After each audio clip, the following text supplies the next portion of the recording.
pediatric. I do have a pediatric health care as well for the patient with a laryngectomy, so we can put over the stoma family. Nice.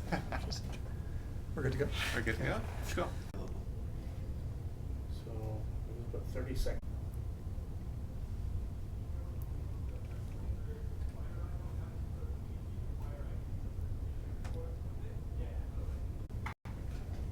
Works now.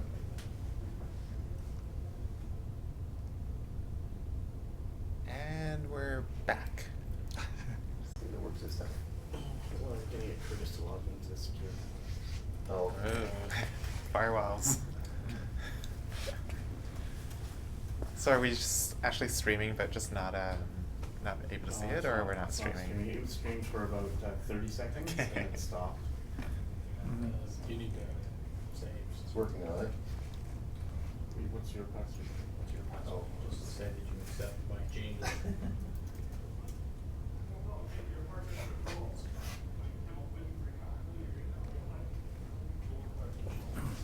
More stable.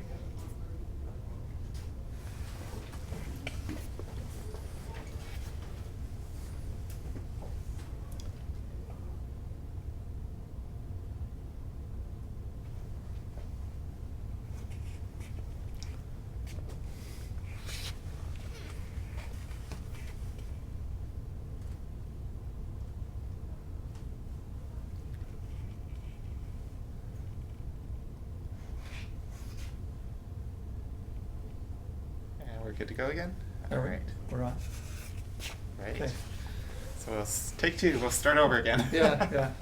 Good afternoon, everyone. This afternoon, Andy and I are going to be speaking about tracheostomy tubes and the kind of emergencies that you might encounter during the course of transport.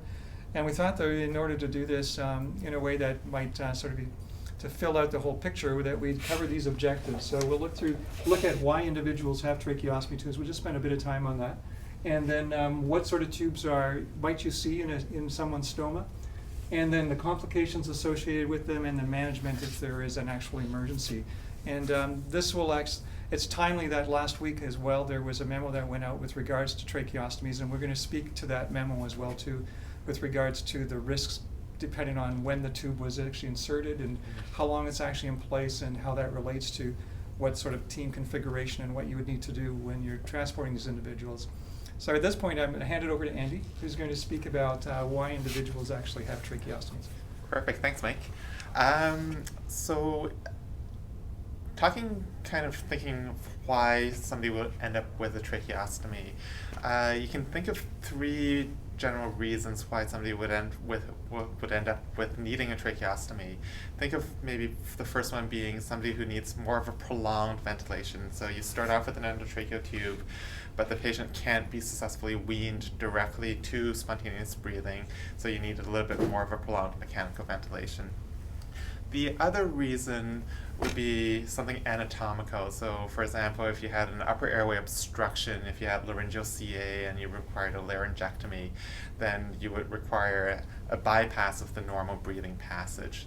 And the third kind of big group of patients who end up with the tracheostomies are those who can't protect or can't breathe properly on their own.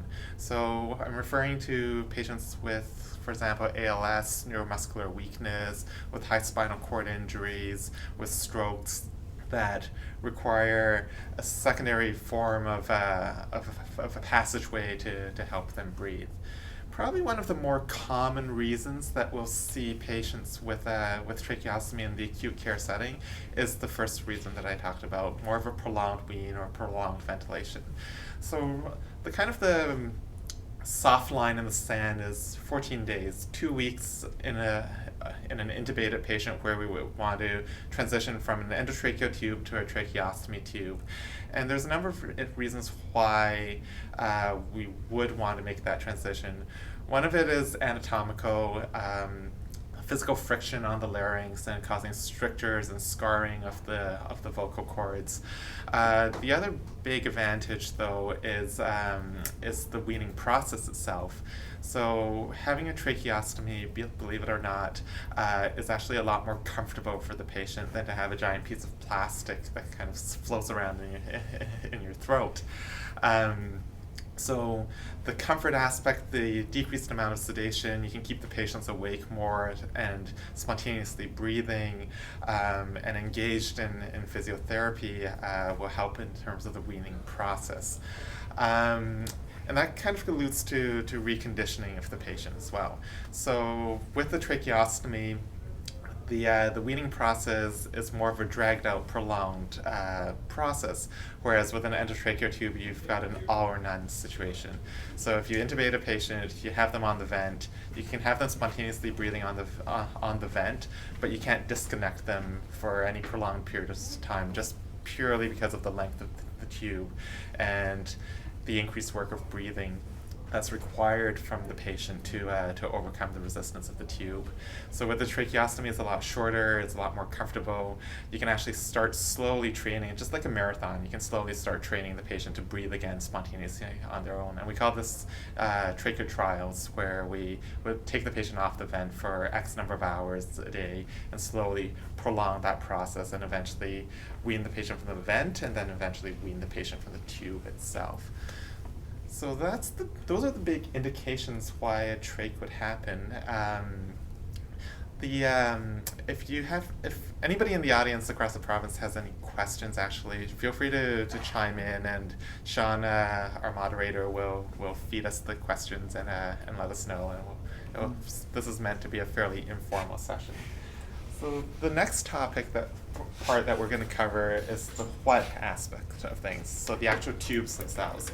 And Mike's going to go through some of the actual tracheostomy tubes that you might run into at the patient's bedside or in the patient, actually. Yeah, okay. So when you come across a tracheostomy, there are a variety of these devices, and I know that we've covered a number of these over the last couple of CME training. Those of you who had already done their training for 2019 will have received some of this information by this point in time as well too.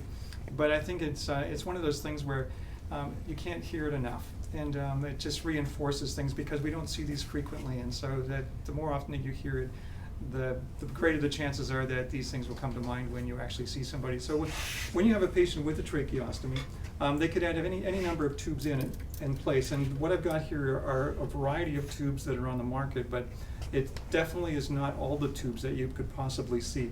But even when you look at the table here, there are already some differences that you recognize in these. So one of them being the length of the tubes, the other being the angle that the tube makes as well too.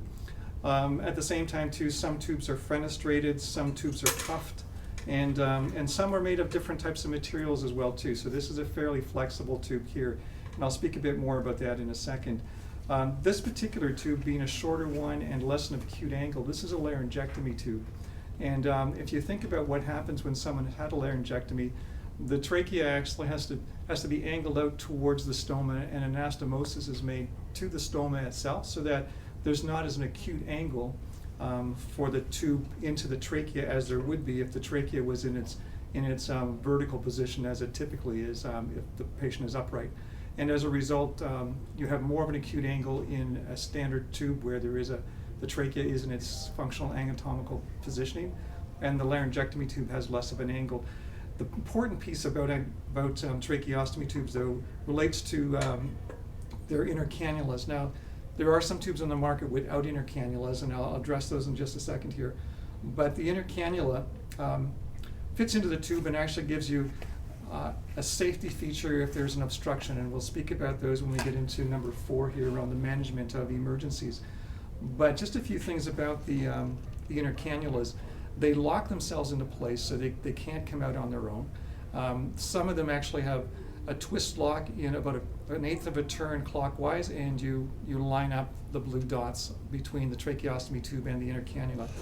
Other ones have like a claw mechanism that you have to pinch, and the tube then just simply slides into the tracheostomy tube itself. You pinch the claws and they lock into place. Now these are these are disposable inner cannulas, but for the transport purposes, they can be reused. So if they become obstructed and you were to take it out and you relieve the obstruction, it certainly can be inserted again as well. One really important feature to keep in mind when it comes to inner cannulas is that these tubes will not connect to a ventilator circuit or a BVM when the inner cannula is not in place. So as you can see, that there's no way of connecting these two devices. So the inner cannula is there to ensure that you have a way of relieving an obstruction should it actually occur. So they play an extremely important part. In fact, when you open up a tracheostomy tube kit, they typically have 2 inner cannulas in place. So you can take one out, clean it, and put the second one in place in the meantime, so you can continue to ventilate and support the patient. In addition to that, within the kits for the tracheostomy tubes, you also find obturators. So we're going to talk a bit about recannulating someone where the tube has actually come out. And the obturator plays an important role in that it creates a blunt end, so that when you're advancing the tracheostomy tube into the stoma and into the trachea, that you don't traumatize the trachea because of this blunt end here. It allows you to get past tracheal rings when you're coming in on an angle. And so the important thing to keep in mind as well is that you need to put your thumb over the, and we'll speak a bit more about this when we're reinserting these, but your thumb is what holds the obturator in place. So the point I'm trying to make in this is you can't lock the obturator in place. So it's a safety feature that it doesn't totally obstruct the tube, or you can't forget that it's in place, because someone can cough this out reasonably well if they have a reasonable respiratory force. In addition to that as well, there are a number of different devices that are associated with different types of tubes. So for example, when it comes to the fenestrated tube, there will be an inner cannula that's not fenestrated. And when the inner cannula is not fenestrated, obviously the fenestration isn't functional, so the patient can't breathe through their upper airway. And if you're looking at this tracheostomy tube head on, you may look at this and say, well, you know, not even sure it is a fenestrated tube, but all the tubes identify on their flange what they are. So this is a DFEN, so it's a fenestrated number 8 tracheostomy tube with a cuff as well. And the important piece to keep in mind with this is that if the inner cannula was fenestrated and the fenestration of the tube was functional, the inner cannula itself, and I'm sorry I don't have one on the table here for you, the inner cannula actually has a green connection on the outside of it, so that when you look at the tracheostomy tube in someone's neck, if the inner cannula has a green flange, that's simply green for go, so the actual fenestration is functional. And that's what tells you that if it was in place and you need to ventilate the patient, then you would need to replace that inner cannula, because anything that you squeeze in the bag, most of that will come out through the upper airway, not the patient's mouth, as opposed to inflating the chest. The other piece around this as well too is that you may have one of these red corks on the end of the tracheostomy tube. And if that's the case, that means that the tracheostomy tube is not functioning at all as a tracheostomy tube. The patient's breathing through their own anatomical airway. And in that case, you would need to have the cuff deflated.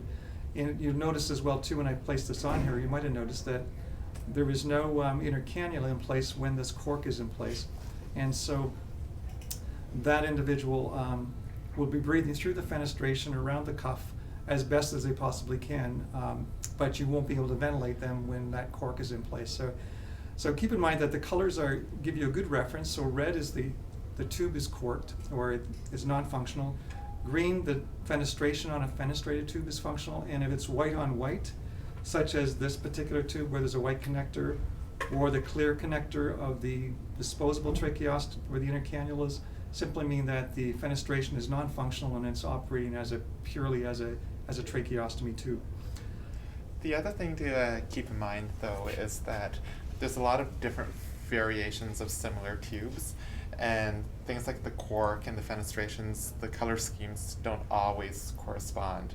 So for the newer Shileys, you can actually have the inner cannula in place, and it's actually a clear cork with a piece of plastic that's a plastic stopper that goes on top of the tube itself. So take a look around the flange and around the tube, and just think of the physiology and the anatomical differences and the functional differences between the tube, and make your clinical decisions based on that. Okay, thank you. The other tube I want to speak about is this particular one here. So these tubes are made out of a PVC, similar to our or somewhat similar to our endotracheal tubes, and so they're relatively rigid.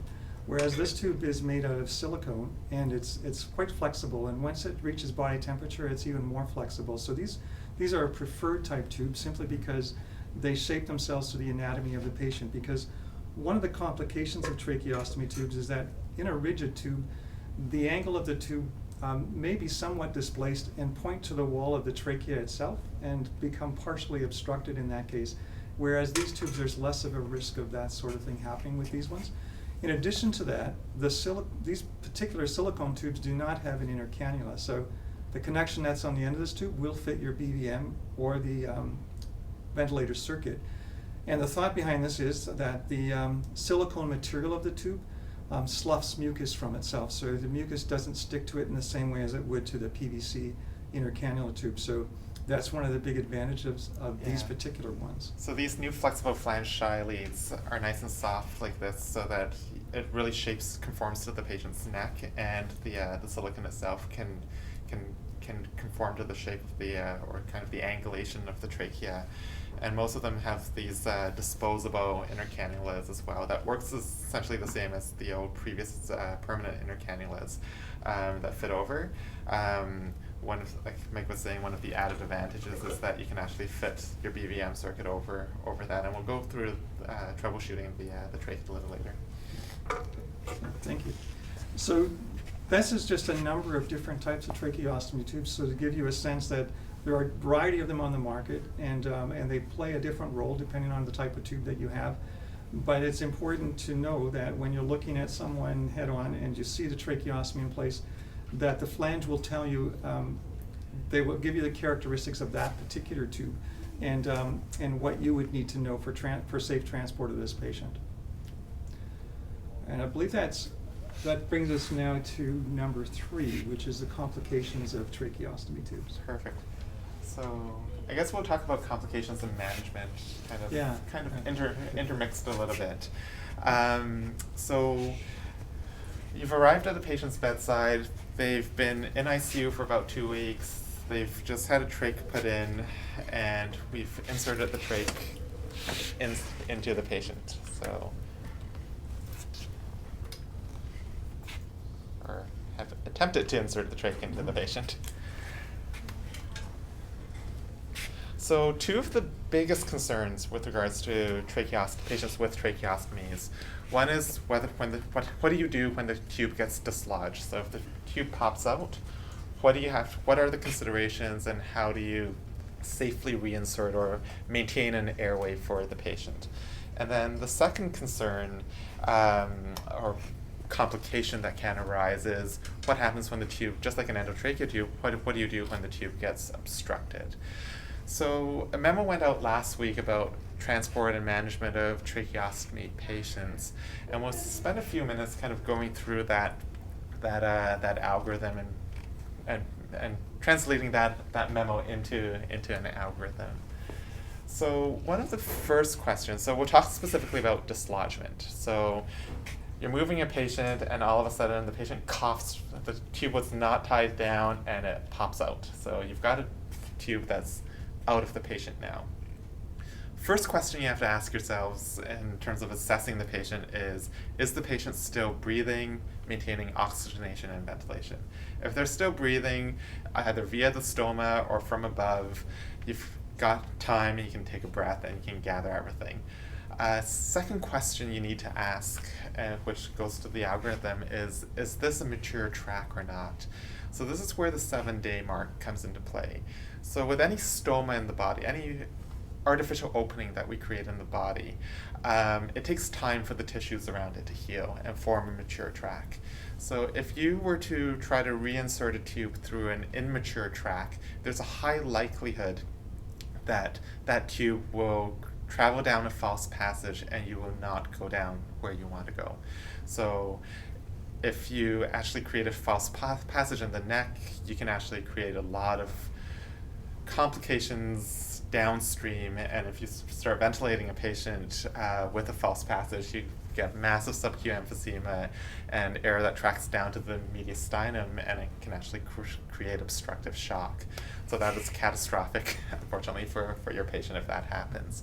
So roughly the 7-day mark is when we would consider a tracheostomy tract mature, where the stoma is mature, where you should be able to easily slide things in and out. So that's our differentiating timeline. So if you've got dislodgement greater than 7 days, then you've got more opportunities to reinsert the tracheostomy. If the dislodgement is within the 7-day mark, then you're at a very high risk of creating a false passage. So let's focus on the easy stuff now. So if the tube pops out and it's day 8, day 10, and you're moving the patient, the next question you want to ask is there a history of a difficult intubation? So was the original tube really hard to put in for various reasons, anatomical reasons, masses, other obstruction, strictures, anything that made the intubation difficult, obesity, for example. And if there isn't, then you're going down the pathway over here where you would want to try to reattempt reinsertion via the stoma. So with the tube, so you want to get the obturator. So when you're moving these patients, you want to make sure that you have a spare tube, or at least have the obturator with you. And you want to put the obturator back in through the tube, so the inner cannula has to come out and the obturator goes back in.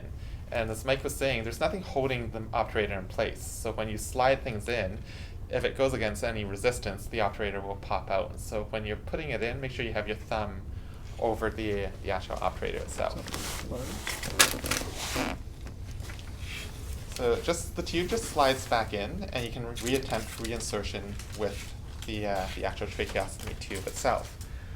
So if that doesn't work, so if for whatever reason you cannot get the original tracheostomy tube in, the next step would be to consider using a bougie and an endotracheal tube. So chances are you'll be able to slide a bougie into the stiff mannequin and put your bougie over, or number 6 endotracheal tube over your bougie, and just gently corkscrew it in, gently, with some force. And then take your bougie out and confirm placement how you would normally confirm placement. The depth in which you put the number 6 endotracheal tube in will be roughly about the same length as your tracheostomy tube. So if I pull this out, you can see, so the tracheostomy tube is just a few centimeters in, so maybe 5-10 centimeters. Cool. And if that fails, then your next step would be to kibosh the actual neck itself and abort any further maneuvers on the neck, and try your basic upper airway management. Start with BVM, and then stabilize your patient, and then proceed with endotracheal intubation. Now, when you're bagging the patient, air will most likely come out of the stoma. So you could put an occlusive dressing over it, put your thumb over it, a gloved finger over the stoma to allow for proper oxygenation and ventilation of your patient. The last point, which we should never do, but just as a note, so you should never cut your endotracheal tubes, and this is especially important in this case, because if you're intubating from above, you're thinking of how far your endotracheal tube has to go in, and you have to consider that there's a stoma in the trachea, so there's a passageway. So your endotracheal tube needs to be a little deeper to make sure that the cuff actually bypasses the stoma for you to properly oxygenate and ventilate this patient. So you're pretty close to the carina at that point. So that all had to do with a tracheostomy tube that has become dislodged, and typically, I think probably the most common reason that I recall in my practice, and not that it happened often, was that the actual ties on the tracheostomy tube just weren't snug enough. And I've seen people cough and the tube's hanging around their neck like a Mhm, necklace, yeah. just both swinging Yes. around their sternum. And so the general rule is if you can get 2 fingers beneath it, then that's tight enough. It's not too tight that it's going to be uncomfortable for the patient, and it's tight enough that it's going to hold the tube in place that if they were to cough, it's not going to be displaced. There are a couple of things to keep in mind when you pick up your patient that give you some of an indication that the tube may not be quite snugged in place. And one of them is if the flange is more than 1 or 2 centimeters away from the surface of the neck, that tube may actually be beginning to migrate already. And so watch for that. In addition to that as well, if your patient's coughing when you come across them and you suction them and they continue to cough, it could be some irritation of the tracheostomy tube that it is moving around inside the trachea and causing that kind of discomfort and irritation on them. So it's important that you do check the snugness of the ties on the tracheostomy tube, and they might be Velcro ties like we see with our quick trachs, or it could also be our quick trachs, correct? That's what they're called. Yeah. Or it could also be that they're just simply the twill ties that are supplied within the tracheostomy package itself. One of the things too to keep in mind is that when you're reintroducing the tracheostomy tube, if it's a large volume, low pressure cuff like so many tubes are that we have, and similar with our endotracheal tubes, if it's going to bind up in the stoma when you're advancing it, it's typically because the cuff is bagging up outside the stoma itself. And so be sure that it's as deflated as it possibly can be. And if you still have some resistance, one of the things in the memo that came out last week was when you're leaving the sending facility, ask them for 2 new tracheostomy tubes, one of the size that's in place and a size smaller than the one that's in place as well, because these stomas, if they've been long term, they get quite snug on the tube, and it may be difficult to pass a tracheostomy tube, especially if there hasn't been one exchange of a tracheostomy tube prior to you transporting this patient in the first place. That's right. So thinking of the dislodgement, the first question that we asked was if the patient has the tube been in place for the trach has been in place for more than 7 days. And then our second question was there a history of difficult intubation? So if you answer yes to that question, one of the things to consider is that whether or not a tube change has occurred in the facility or not. The reason being is that our backup in terms of our airway, first step is to attempt reinsertion through the actual stoma itself, and if that fails, then you're back to the original maneuvers. But if the original upper airway maneuvers, airway management was difficult to start with, and that's the reason for tracheostomy, then in an emergency situation where the tube becomes dislodged, it may be very difficult to reinsert a tube from above as well. So ensuring that a change has occurred and the stoma is nice and mature will add a layer of safety for you to be able to properly reinsert and not create a false passage through of a tracheostomy tube through the stoma. If it hasn't, then it pushes you down. You would consider this as an immature track, and we'll go through the dislodgement algorithm for trachs that are fairly fresh, so less than 7 days. So same question you're going to ask is there a history of difficult intubation? And if there is, and you have a very fresh track, then the next question you have to ask is the risk versus benefit of moving this patient really worth it? So the new tracheostomy, the memo that came out, puts the onus on us to ask the question and make sure we have that proper discussion with the sending facilities to make sure that if we're going to move a fresh trach, then we better be pretty sure that this patient needs to be moved, because if we lose that trach, then there's a high likelihood of a false passage that's created. So if there wasn't a history of a difficult intubation, so say this was just patient had respiratory failure from a pneumonia, got really deconditioned, got intubated, got really deconditioned, and is now moving towards a prolonged ventilation and prolonged wean. There was no concerns about intubating from above. So we would still be able to move these patients, but we want to take a few steps to make sure that we move them safely. So if your answer to that is no, and the trach comes out, don't bother messing around with the neck itself in terms of reestablishing the airway, because the likelihood of a false passage is extremely high. So you would manage the airway from above, BVM, non-invasive ventilation, and then if needed, endotracheal intubation with an endotracheal tube that goes beyond the actual stoma. Now, if all of those measures fail, then it's kind of a Hail Mary last-ditch rescue approach for your patients to try to access the stoma, and with fingers crossed and a lot of luck that you make it through into the trachea and not into a false passage. So at that point, if you failed all your upper airway management maneuvers, then you can try, and I hope whoever's doing it is wearing a lot of brown pants, to go through the actual trachea itself. One other factor that's in the memo itself is that if it's a fresh trach, one of the discussion points that we had at MAC was that we would request that the sending facility suture the trach in place. That way it adds an extra layer of security for the transport environment, because patients are going to be turned, shuffled from bed to bed, and the trach ties can easily get loose. And not all trachs are sutured in, not all fresh trachs, I should say, are sutured in. It just really depends on the surgeon, the thoracic surgeon, the ENT surgeon, or the general surgeons who's doing it. But it is something that is commonly done, so it's not way out in left field if you ask a sending doctor or if we ask a sending doctor to suture a trach in. So we've discussed tubes that have become dislodged, but there are other tracheostomy tube emergencies, and the one that is probably the most common would be an obstructed tube and how you would deal with that. And so we're going to go through a number of steps related to that as well.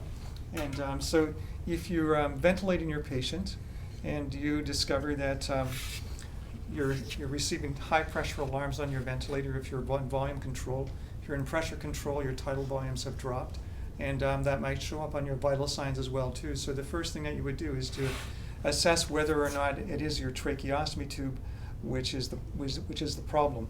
And so the first thing that you would do, if you believe that it was an obstruction in your tracheostomy tube, is to remove the inner cannula, and if it was a tube that required an inner cannula to be able to connect to your ventilator circuit or your BVM, then ensure that you put another inner cannula in place. So take the inner cannula out, and because your patient needs to have some support, you attempt that support first. So with this particular tube that's in place here, that doesn't require the inner cannula because of the material, the silicone material it's made from, you can try to ventilate. When you pull the inner cannula, it'll be quite obvious to you whether it's obstructed or not. Plug or not. Yeah. And if there isn't an obvious obstruction in the inner cannula, then the obstruction is happening somewhere else for another reason. So if you attempt to bag, you may actually get the chest to rise. You might feel some resistance, and at that point, you would put a suction catheter through the tracheostomy tube and see if it passes the full length of the tube. So if it only advances about 4 or 5 centimeters, then and meets resistance, there could be a number of things that are going on. It could be that the tube is angled and the suction catheter is actually hitting the wall of the trachea. So it may be a partial obstruction because the lumen of the tracheostomy is obstructed by the wall of the trachea itself, simply the way it's angulated. And it might simply be just a repositioning of your patient at that point to try to relieve that obstruction, especially if you didn't have one earlier. There was obviously a position that actually worked. But if it turns out that it is an obstruction in your tube, and you can't pass the suction catheter, then the next step would be to actually remove. Go ahead. Yeah. Okay. I thought you were going to say something completely different. I was going to say, in terms of positioning, though, having the neck slightly extended is the ideal position for your tracheostomy tube. And if you're not passing any air through it, then there is a significant problem with the obstruction itself, and then considering removing the tube would be one of your next steps in consideration. If the patient is still breathing spontaneously off the vent, you can actually feel whether or not there's passage of air as well, if there's movement of air through the actual tracheostomy itself. And if you have a cuffed tube, deflate the cuff and you can see whether or not there's air that kind of moves around it as well. And if that fails, then the next step would be to actually remove the tube and try to oxygenate from above and then replacing the tube. Yeah. So what Andy had just said as well too, that absolutely true. When I mentioned that if you can't advance the catheter, you take your tube out, the first thing you would do before you pulled the tube out was to deflate the cuff and see if the patient can breathe around the tube. Now, the extension of the neck as well to facilitate the position of the cuff or the endotracheal or the tracheostomy tube.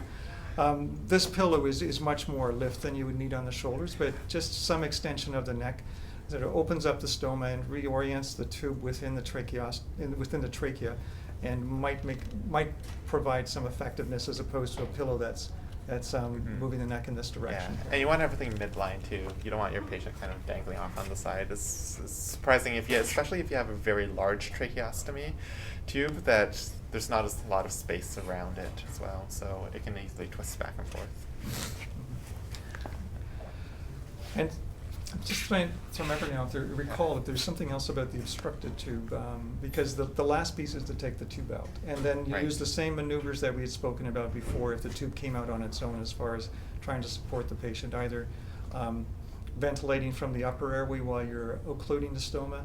If the patient has a laryngectomy, one other option would be, in that case, then you could use a pediatric-sized mask over the stoma and attempt to ventilate that way as well too. And if you can support them like that, that buys you some time to reconsider or to prepare yourself to use either the new tracheostomy tube or the bougie with number 6 endotracheal tube. That's right. That's right. So, with our new algorithm, you should have all of your backup equipment with you for the transport, including tubes of various sizes. And one of the things that the memo mentioned was to have extra inner cannulas with you as well, because these inner cannulas can get gummed up and it can be hard to pass a suction catheter. So your first step, as Mike was saying, is to take your inner cannula out so you still have a patent tracheostomy tube for which you can ventilate through if you have one of these newer tracheostomy tubes that can connect to a BBN. The older ones, unfortunately, cannot. You'll need to replace the inner cannula. So if you look at the actual connector, the adapter part of the to the BBM, this is the newer tube. This is part of the actual, it's connected to the flange itself. It's part of the tracheostomy. Whereas on the older tubes, it is actually part of the inner cannula itself. So you can still pull out the old inner cannula, and you can try to pass a suction catheter through the actual tracheostomy tube itself to relieve any kind of deeper obstruction. But if you need to ventilate with a bag or reconnect to a vent, you need to put a new inner cannula or clean the old inner cannula, suction it through, and put it back in place. And then the idea of having a smaller tube as well is purely to have the same size and a smaller tube, is that if for some reason it is the tracheostomy tube itself that has created the problem, then you can put a new one back in, and if you can't fit the new one back in, you can have a smaller one that goes back in, and you can still manage the airway through the stoma. And this is just one of those things that you learn over the years as well too. Ideally, as Andy has said, you will have spare inner cannulas in place. And the inner cannulas that come with the endotracheal tubes, or the tracheostomy tubes, as I said earlier, there are typically 2 of them inside the kit. These ones, you can buy them in bulk. And so grab a number of these from the sending facility. They'll give you a half dozen of them just in case you do need them. If in the event of one of these tracheostomy tubes where the inner cannula comes out and you really have no inner cannula to replace it with, and this is where I was saying this comes with, these are one of those sort of MacGyver things, and we don't typically like to teach those, but if you ever find yourself in a situation where there's no inner cannula and you do have to ventilate an individual to support them with this particular tube is a number 8, a number 7.5, or even a number 8 endotracheal tube adapter. If you pull it off your endotracheal tube, they're tapered to some degree and they will fit into this, and you can support ventilation. However, it's not ideal, because there's no inner cannula in place. They potential for more obstruction is even greater at that point, and you really don't have many options at that stage because you don't have an inner cannula in place. So it's just one of those things, if you ever lose your inner cannula totally and you still need to support this patient, it's one way that that can be done. Right. And just going back to the point of carrying multiple, getting extra trach tubes and inner cannulas for the transport, it really shouldn't be a barrier to the trip itself, because most, I would say 99% of the patients in ICUs or hospitals with tracheostomy tubes that have RTs that manage them, these items will be stocked in the patient's room for the reason of obstruction and dislodgement and all of that. So they will be at the head of the bed or next to the oxygen supply or whatnot, so they will be somewhere close and easily accessible. So it's just a matter of taking those items, like your patient belongings, with them for the trip. Yeah, because you're absolutely right in that. For the same reason that we might come across complications with this about tubes that come out and dislodged. Mhm. It's the very same reason those are all things in Ziploc bags right there at the head of the bed. Yeah, in a including the hospital. obturator for the original tube. Mhm. It's often taped on the wall. Two questions. First is, when a trach has been sutured, is that obvious when you're looking at it, or is it hidden? Yes, it'll be very obvious if you look closely. I don't know if you can see it or not. This is the flange of the actual tracheostomy. So instead of where the ties go in, the sutures will go into where the flange, the ties where the ties are, and even through the little holes. Depends on the surgeon and how they like to suture them down. Usually, it's about a 4-point suture. Okay. And the second question then is, are smaller trach tubes also shorter? Yes. and no. Yes. Yeah. There is a difference in the length. However, if you're just dropping by one size, then it'll still give you an effective airway. Okay. One so thing. the concern was is then if you're using a larger one in a smaller patient, is it going to go too far down? Well, you wouldn't put a larger No. one than what's already in place. So if that was effective, then it won't have been too big, because an X-ray would have confirmed its Yeah. position before that. So we didn't really talk about this. So in terms of these kind of not truly chronically ventilated patients, but patients where we've transitioned from an endotracheal tube to a trach and we're weaning them off of mechanical support. So we're weaning the vent, and then we're also weaning the trach as well. So we wean the vent so that they're breathing spontaneously, and then the next step would be to wean the trach itself. So depending on your surgeon, you might put a number 8 size in as your first trach, or maybe a number 6, and then what we do is we downsize the trach. So we go from an 8 to a 6 to a 4, and then eventually out after corking the trach for X number of hours or days. And the idea behind that is, think of your trachea as an opening, and if I have, so this is a number 6, this is tightly snug potentially in the trachea, and if I make I have a smaller tube, there's more space around the actual trachea itself. So the idea of weaning the trach is that we eventually shunt passage of air from through the actual tracheostomy itself to around the tracheostomy and up through the vocal cords. So going from a 6, so the most commonly sized trachs that you'll probably carry would be, or patients would have in transport, if you're at that stage, would be probably a number 6. And then having a number 4 as a backup would be quite reasonable. We often go from 6 to 4 and then trach out completely. Mm-hmm. Okay. Another question is there a naming convention to the letters that are on the flange? There is, Mhm. yes, there is. And for example, and it's not always a direct abbreviation. So FEN stands for fenestrated. So the F and the E in the end are not specific terms on their own. The FEN stands for fenestration. Other ones, 6C. yeah, so 6CN, 7SH. Yeah, well that. So 7.5 would be the 75 millimeters inner diameter. Correct. I would think. And so the 10.8 millimeter outer diameter. So it gives you the size of the tube, inner and outer diameters, and it will reference whether it's non-fenestrated, fenestrated, or whether it's cuffed or not cuffed as well too. So yeah, there is, if you Different manufacturers use different terminology as well too. So on their sites, they will actually tell you. But when you're in the hospital and you're speaking to the team that's sending the patient, they will tell you exactly what Yeah. the terms mean as well. The most common trach you're probably going to run into for ICU patients in the weaning process would be the Shiley, which are these. And just look at the first number. All the information is actually on the flange itself. So ID is inner diameter, OD is outer diameter, and then it also says the inner cannula inner diameter is X number of millimeters.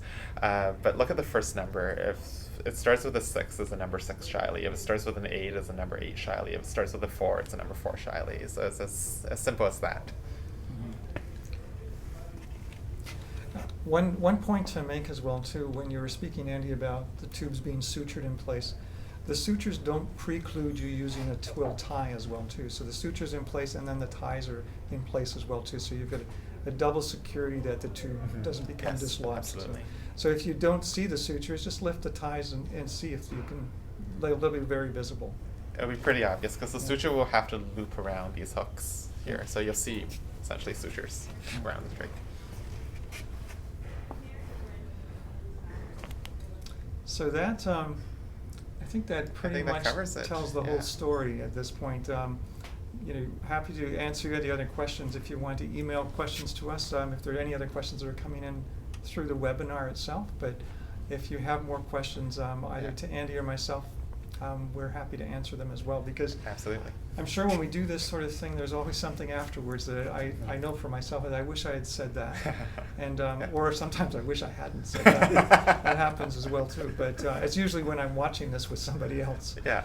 But nevertheless, I hope that gave you a bit of more of an appreciation of tracheostomy tubes, the sort of things that you're looking for, and gives you a bit more comfort the next time you transport somebody with a tracheostomy as well.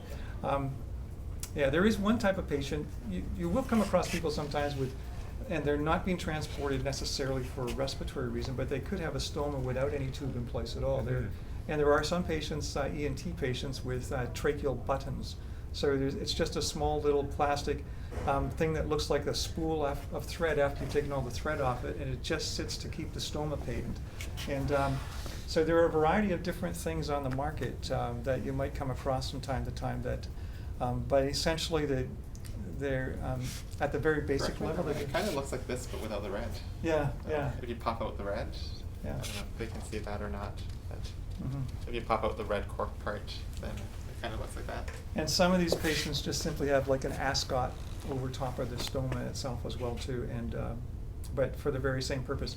Probably one of the most radical reasons that people get tracheostomies, you were talking at the beginning there, was I recall in the past that people with end-stage COPD, a tracheostomy would be performed to reduce their anatomical dead space so that they could continue to breathe on their own. It's an elective piece, and the patient has to agree to it because it is pretty drastic. And but nevertheless, some of these patients then require support at night with regards to ventilation, and when they're awake and sitting upright, they're quite comfortable breathing on their own. And actually that brings another point, because that type of patient, it's not uncommon for those people to have uncuffed tracheostomy tubes. And if you have to if you're ventilating one of those individuals, it's just a matter of a bit more pressure, a bit more volume to overcome the leak. So whether you're bagging them or the ventilator, you can't rely on the ventilator's volume to be accurate, in which case you just simply get the chest to rise and give you the vital signs that you're looking for in the way of end-tidal CO2 and saturation. So it's all about the chest rising at that point, but you will get some leak out through the mouth. Which then actually reminds me of one other thing. Andy, you and I had talked about this earlier as well too, and we don't have a sample of this, but there are some tracheostomy tubes that are inserted in the critical care unit at the bedside percutaneously. And these tracheostomy tubes are characterized as tight to the shaft tubes, which simply mean that you don't get this large volume boggy cuff. So the cuff itself is tight to the shaft of the tracheostomy tube, so it actually doesn't change the diameter of the tube at all. The other advantages of this is that when the patient is being weaned, when that cuff is deflated, there's less resistance to airflow through the upper airway around the tracheostomy tube. Those particular tubes, if you come across those, the cuff is fluid filled, so it's filled with sterile water, and they actually are low volume, high pressure cuffs. But so when it comes to determining the pressure in those, because in these air filled cuffs, We set the pressure the same way you do with the pressure of an endotracheal tube. So 25 to 30 centimeters of water for an adult. But with the fluid-filled ones, you can't check the pressure. So those ones are set by how much volume of fluid you put in. So that's an important piece to get from the sending facility. And the amount of volume of fluid is determined by a minimum occlusion volume. So you ventilate the patient and you set the volume inside the cuff to the point where you just have a bit of a leak at the end of inspiration when the pressures are highest and the volume's highest inside the chest. And you can palpate that with your finger or auscultate the trachea, feel for a vibration or hear a vibration, but that's how those cuffs are set. So very much different from what we do with our air-filled cuffs, but they are a popular tube because they're easy to put in. There's less bleeding associated with them when the tracheostomy is initially put into your patients. Right. And so with those tubes, those are a lot more expensive in terms of the actual tracheostomy tubes themselves. So with percutaneous trachs as well, we do often still put in the Shileys with percutaneous trachs, and then we can switch to the Bavona at some point as well. So you may see a combination of both, but I think the more common one that you'll see will probably be still this one. And if they do have one of the Bavonas, the water-filled cuffs, it would be more of a discussion with the TMP, with the sending nurse as to what kind of things they've tried and why a regular tracheostomy has failed.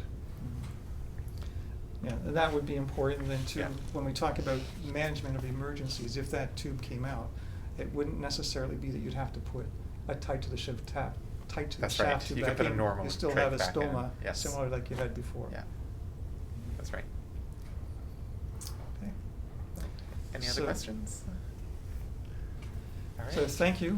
Thank you, everybody, for joining us. Yeah, I appreciate that. And again, Yeah.